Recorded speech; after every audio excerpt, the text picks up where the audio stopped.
What's up, everybody? This is Fred Ricciani of TSC News right here on Manhattan Neighborhood Network. On this special Throwback Thursday edition, we're going to look back at not one, but two interviews with current WWE NXT superstars. In just a couple weeks, we're going to have NXT TakeOver Brooklyn 3, and you better believe it's going to be a gigantic part of SummerSlam weekend. In this episode, we chat with former TNA World Heavyweight Champion Eric Young, current leader of Sanity, and the man who recently challenged Bobby Roode for the NXT title, Roderick Strong. I have right here on the line a very special guest. He is one of two Ring of Honor Triple Crown champions. He's the current PWG champion, and he's a man that is gunning for the ROH title. And oh yeah, he just celebrated his birthday and just re-signed with Ring of Honor. I'm talking about one of the best wrestlers in the world, Roderick Strong. Roddy, how's it going? Oh, it's good, dude. It's going really good. How are you? Doing great, my friend. How you feeling after that 1 hour match with Jay Lethal? Oh, man, I'm feeling all right. I'm prepared for the matchup in the sense of anytime you go into a big matchup, you try to get as ready as possible. And, I've had my eyes set on that date ever since I became the number one contender. So, I was prepared to go all night long if necessary. So, I got a little banged up, but nothing a little iced and a little hot tub time can't take care of. Did you end up weighing yourself after the match? Because I'd imagine you shed a few pounds. No, that is actually something that I wish I would have done, but I didn't exactly know that was going to be the time. So, but it was time there, man. It was definitely an experience. When did you guys find out you were going an hour? When we were in the ring. Wow. Yeah, that's just crazy. I mean, amazing conditioning. I mean, you, Jay Lethal, both of you guys are really clicking on all cylinders. You guys have been great for a long period of time, but I really feel like, especially for you, it's kind of been a career year. What's changed for you since you've been doing this for well over a decade? Yeah, I mean, a lot of it's just finding yourself. I mean, there's different aspects of professional wrestling that makes a complete wrestler, and I feel, there were some things I had and I picked up easy along the way, but especially if we're just talking my time in Ring of Honor, I'd only really been on the Indies in Florida for a year and a half, 2 years at the most, like as an adult, trying to become a professional wrestler. So, I mean, I grew up in Ring of Honor as a wrestler, so, I mean, people have had opportunity to see every phase of it. Me just trying to find myself and figure out what's best for Roderick Strong and who he is as a performer. And I think it was just one of those things that, through trial and error and just trying to understand myself, certain things got figured out, and, those seem to have been the little, missing pieces that were necessary to make myself an all-around performer. And you look like you're in great shape, too. I mean, you've always been in great shape, but I feel like physically, at least looking from the outside, you look great. Has there been any changes to your diet? It's not necessarily diet, but, training. I got into CrossFit a little over a year ago, and just, I have a great coach down here, like a weightlifting coach, and, I've always consistently ate well, but, once you get those two things clicking on all cylinders, that's really what changes the game, and that's what happened with me, because, I was always, trying different things, and, I'd been suggested, other people have suggested to me that I should try CrossFit, and, it's something that I would like, because I love competitiveness of it, but I also love the fact that it's so technique-oriented, and there's a challenge. You're learning all the time, and it's kind of keeping you on your toes. Then eventually Seth Rollins had a few extra, leftover sessions at the gym that was near my house, from when he lived down here for FCW. And he kind of gifted them to me to just kind of open that door, because he was one of the main people suggesting it for me. So I went and I got hooked, and I absolutely love it. So believe the hype on CrossFit is what you're saying. Yeah, I mean a lot of it's finding the right coach and the right gym for you. But yeah, totally, man. It's just work capacity. It makes so much sense, obviously, for what we do as performers, and just being able to keep like such a grueling pace in there, even when you're exhausted. So I think it challenges you mentally and physically. So there's nothing better than that to me. Now, if I'm not mistaken, you recently celebrated your 32nd birthday? Yes, I did. Happy belated birthday. I mean, it's hard to believe that you've been around for so long and are still so young. How's your body feeling these days? It feels pretty good, and that's another aspect of CrossFit that really, changed me. It's just, with it being such functional training, mobility is key, and with better and improved mobility comes a better feeling body. The standard bodybuilding style of training doesn't translate for what we do, and necessarily for me. It made me too stiff, and this has just really opened me up and changed a lot of things, especially after the AJ Styles incident. It was just something that needed to be reevaluated and added and put at the top of the list next to dieting and training was increased mobility to increase my career. And the big news is you just re-signed with ROH for 1 year. Obviously, a ton of ROH fans are excited. Definitely looking forward to seeing your rematch with Jay Lethal. But the question on everybody's mind is, are you going to still be allowed to defend your PWG title? Man, I'm not going anywhere for a long time from PWG. I mean, unless I retire or end up going on somewhere else. I think I'm just going to retire with the belt. So no, there's no worries, man. Now, I was doing some research on your career. Obviously, a big fan of your work, as are most people that are probably going to be watching this right now. But I didn't realize that you were actually trained back in the day by Jim the Anvil Neidhart and the Warlord. Can you describe training under these unique men? I mean, for me, I was a kid, so obviously it wasn't as grueling as it was for my dad and the other guys that trained with him. But it was cool.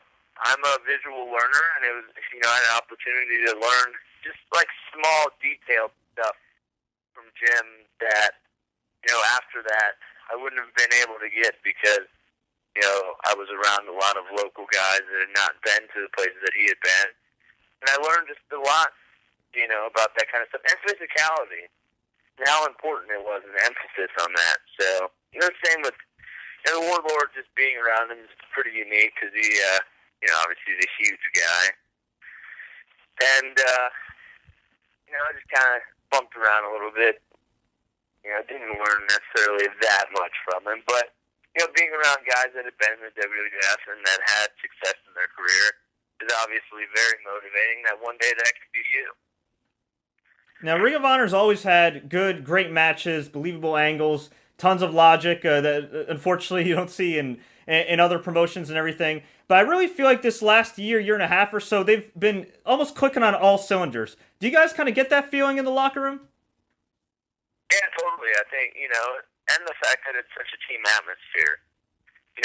Like I said, my goal and something I want to do is get in the ring and make everybody better. And I think everybody wants to get better, from the opening match guys all the way up to our bosses. They just want to improve the product and the brand of Ring of Honor as much as they possibly can. So it's actually really impressive to see, and it's amazing. It's amazing how far it's come just to sit down sometimes and just think about it and be like, holy crap. Yeah. I remember there were 300 people at the Murphy wreck, and now look, it's amazing. Well, Roddy, we asked some fans to submit some questions for you. We got quite a bit of a mixed bag. Are you ready? Of course. All right, this one from George.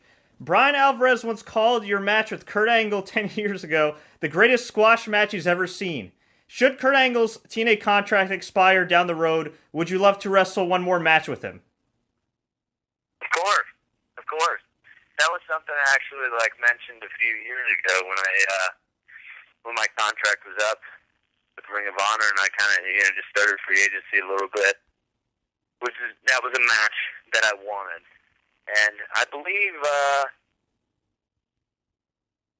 Mike from High Spots tried to make it happen one time, and it eventually didn't work out. But I've always heard Kurt's such a wrestling machine, especially as I've gotten further along in my career, and I like to pride myself on conditioning and being aggressive. And I think, obviously Kurt's not in the prime of his career anymore, but I still think we could put on a hell of a match.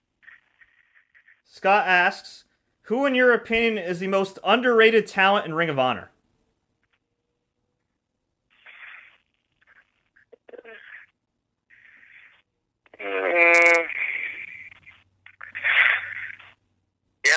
I would say Silas Young, but I think people are getting it. I love Silas. I think he's a unique character in the sense of just what he brings to the ring, and he's got a little bit more of a classic style to him, but he still brings good physicality. And I think the next year will be a big one in Ring of Honor for him. Who is your dream opponent? I have a bunch of them. I mean, Bret Hart, Shawn Michaels, Dynamite Kid, Eddie Guerrero, Chris Benoit, Owen Hart, Rey Mysterio. I could go on for days of just people that I wish. Brock Lesnar, I would love to wrestle Brock. From Alan. Watched a few PWG DVDs and absolutely loved it. Could you see them down the road trying out iPay-per-view? Because it is a crime that these shows aren't broadcast live. Nope. I think the minute they do that, they lose being as unique as they are.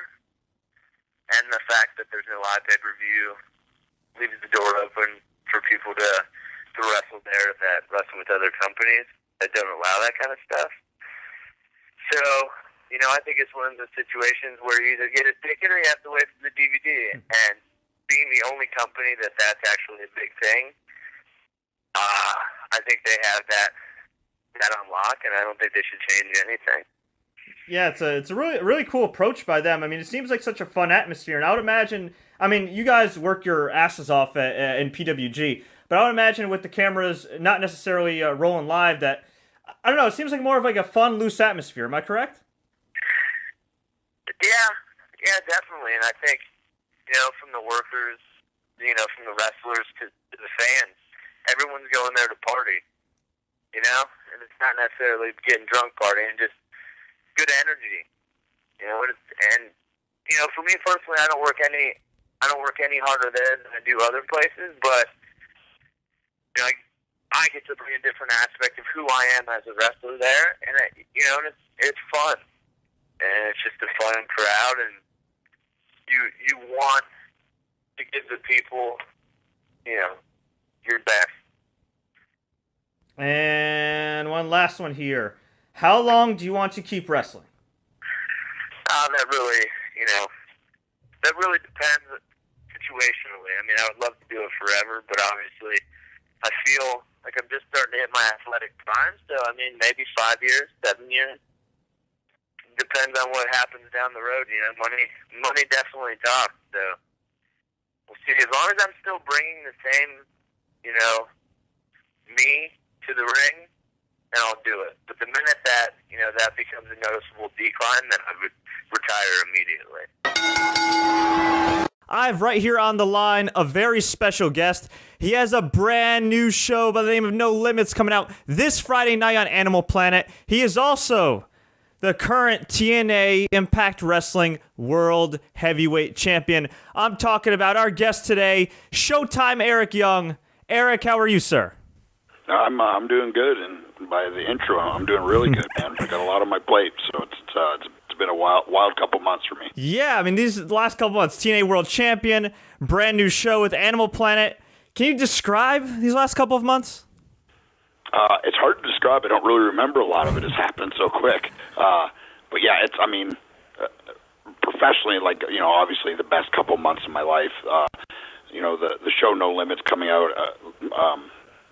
Super proud of it. It's an amazing show. I like it because it's like anybody can watch it. Men, women, children. Older people, younger people. It's just a fun television show. So yeah, I'm proud of it. And becoming world heavyweight champion is that's a lifetime of work. It's a dream I've had since I was 5 years old, and it came true. And it's an amazing feeling. And how did No Limits concept come about? Because you had a previous show with Animal Planet where you were kind of put in danger every now and then. And, of course, in pro wrestling, you're always taking risks. Did you call them up and say, hey, guys, I have an idea where I'm going to risk my life yet again? Or did they come to you? It's kind of a continuation of Off the Hook Extreme Catches. That was a fishing show, and we not to our detriment, but we set the bar very high in that show. The first episode was catching sharks from a paddleboard, and we did freediving under the ice and all this really crazy stuff, and kind of ran out of the really, really crazy stuff to do in North America. So this was kind of like a natural transition into it's an adventure show where we find crazy people that are doing crazy things, whether it's extreme or singular or dangerous or interesting or whatever the case may be. I go to wherever they do this thing. They teach me how to do it, then I do it with them. We've done, powered street luge and rock crawling and slacklining. We've done lumberjack Olympics, ostrich racing, python wrangling. Like it's a really wide list, but it's all got the same thing as I put myself in danger to experience something cool and make a good television show. So I've always been a bit of an adrenaline junkie anyway, so I'm just getting paid to do stuff that I like, to be honest. It's awesome. Very cool. Now, is snow kayaking by far one of the scariest things you've ever done? Snow kayaking was wild, and I actually came really close to the world record, actually. I didn't break it, obviously.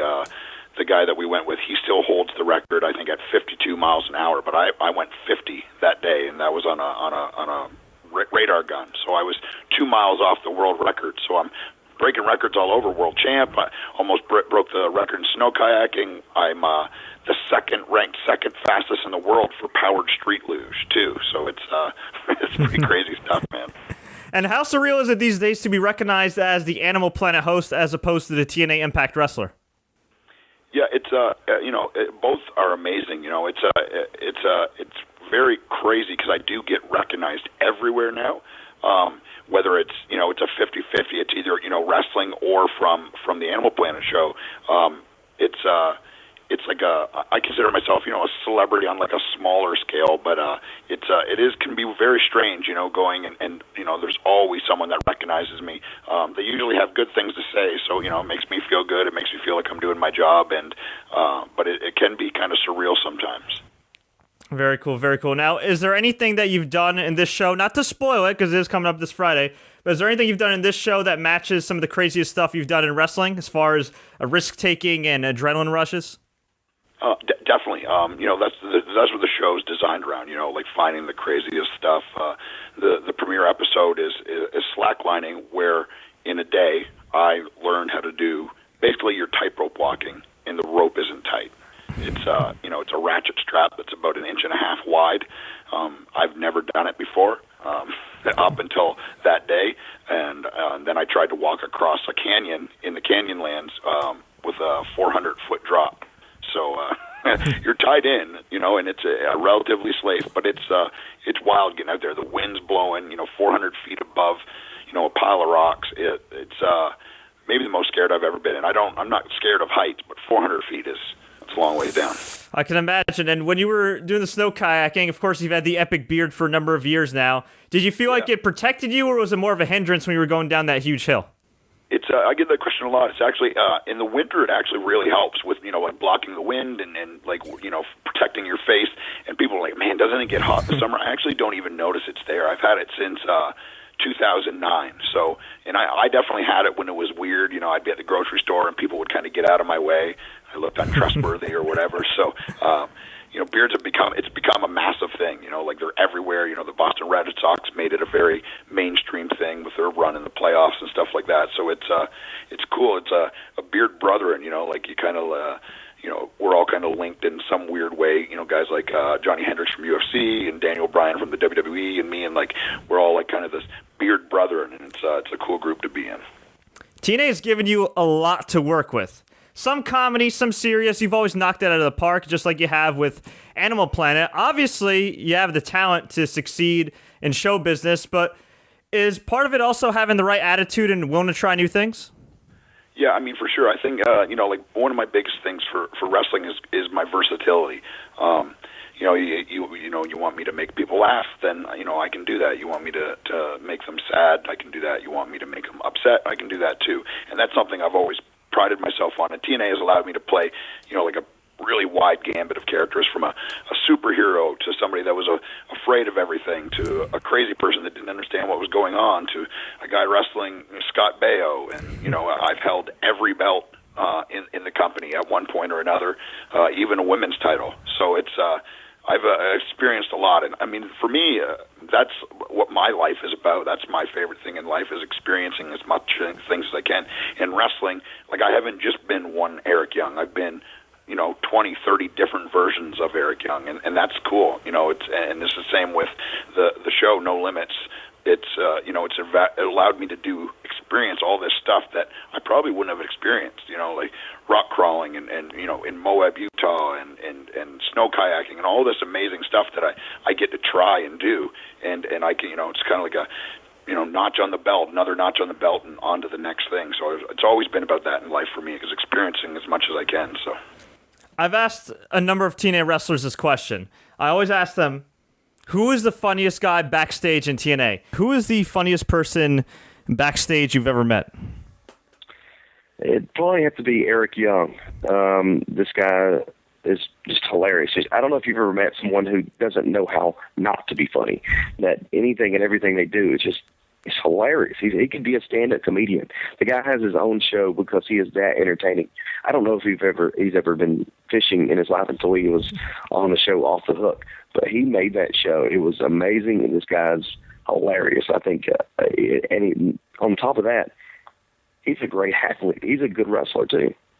And without hesitation, they always say Eric Young. Clearly, your comedic talents have translated to some awesome gigs with Animal Planet. Could stand-up comedy also be in your future? I'm not sure. I've actually never tried it. It's something that's always come up. I love stand-up comedy. It's definitely, it's an art form. There's actually, technique to it. It's not just about being funny. It's, when to be funny and how to play jokes out, and there's a strategy to it. It's something that I've never tried, but I would be probably willing to try it at some point. But I know it's really difficult. Like it's a really, really hard thing to do. And Mick Foley has made a transition to it, and I know he talks very highly of it. The art form of it and stuff like that. So it's who knows, man. It's about experiences for me, and standing in front of a couple hundred people and everyone looking at you, and it's 1, 2, 3, be funny. That's an experience. There's no doubt about it. Well, in a couple weeks, if you do survive the craziness of No Limits, you will be defending your TNA World Heavyweight Championship June 15th at the TNA Slammiversary pay-per-view against MVP. Obviously, I'm sure you look to retain that championship, but if I'm somebody that's maybe on the fence as far as ordering Slammiversary, tell us why we should purchase the pay-per-view. Well, I mean, Slammiversary is TNA's marquee event. It's the big one. I know that ticket sales are going very well in Dallas. Texas is a massive wrestling state. For me, it's the biggest match of my career, and something that I can always promise in my matches is you will get 100%. I will give everything I have, which often is to my physical detriment most of the time, but that's okay. That's what I signed up for. That's what pro wrestling is, and it's going to be the biggest match of my life. I plan on retaining the belt.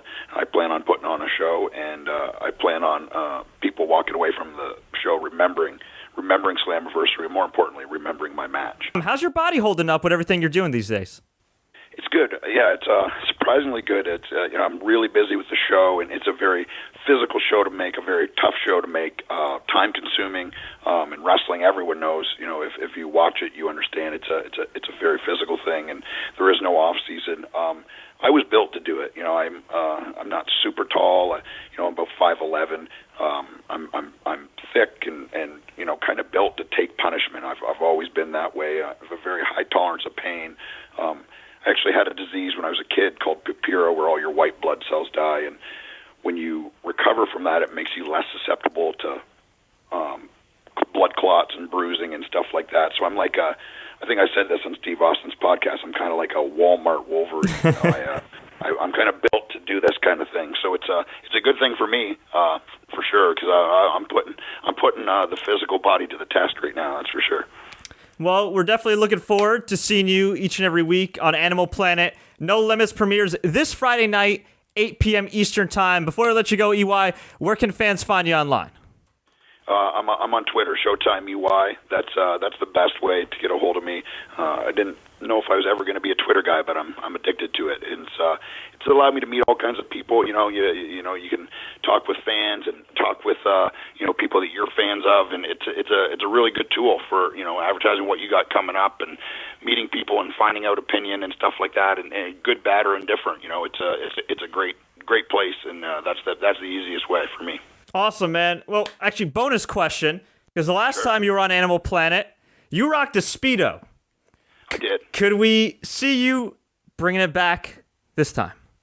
Well, I promised to wear my Speedo at Slammiversary in Dallas. That's see, when you wear knee pads, all of a sudden it's not weird. I don't know why that is, but when you wear a Speedo and knee pads and wrestling boots, it's okay. It's completely normal. But when you wear just the Speedo, it's real weird. But we cut down on the Speedo for this show. But I'm proud of this show, man. If you forced me into a corner and said pick one or the other, No Limits is it, man. It's a continuation of Off the Hook. There's 10 Off the Hook episodes that will air under the No Limits banner this season. Really great stuff. Catching sailfish from a kayak in Baja and just really wild stuff, man. I hope people like it, and I'm proud of it, man. I can't wait for it to come out Friday.